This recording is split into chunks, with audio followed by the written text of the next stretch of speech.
From the Armed, the future is here and everything needs to be destroyed. Look, sometimes you come to the conclusion a critically acclaimed act just isn't for you, and when you have a somewhat back-to-basics hardcore album after a trio of self-conscious deconstruction and it still isn't clicking as strongly as you want, well yeah, it happens. And like before with The Armed, it's the production. The ramping waves of squealing, bleeping noise bricking your speakers, intentionally claustrophobic and burying the Julian Casablancas-esque distorted vocals, the creaking pitch shifting and the blood-curdling screams in order to highlight the immense strain of cutting through the nightmarish two-online late capitalist hellscape, especially while in the intentional reference to their back catalog on Grace Obscure, they feel like they're a part of that machine, but leaving the groove and melodic hooks smothered unless intentionally brought to the forefront for a too-short highlight or segment, which leaves me thinking that this collective rarely makes the most of their formula. And that means individual songs don't punch out as much, a major issue for the first half of the project as the rage and distortion just washes over you, though Purity Drag has one of the better hooks and the bass line of Kingbreaker is just filthy, or when they do connect, they've got this sickly, ironic deflection from deeper darkness, like the whiplash crooning to rage of Sharp Teeth, or the washed-out stuttering trap and drum and bass accented by saxophone on Heathen. Probably the best example is the wiry dance punk and the shrug to survive of I Steal What I Want, and even then not saying much. And when paired with the band's oppressive doomerism,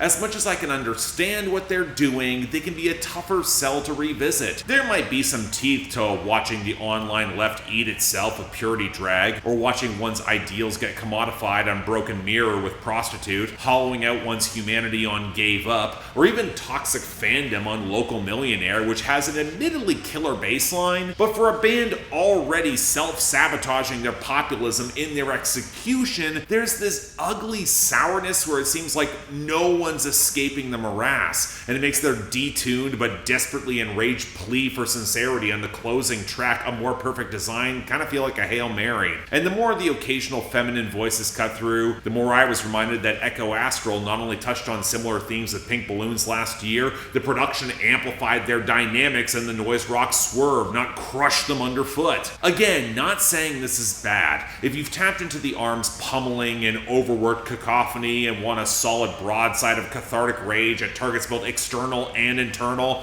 it's gonna deliver, but if everything needs to be destroyed, I'm not hearing much coming out of the rubble. Least for me.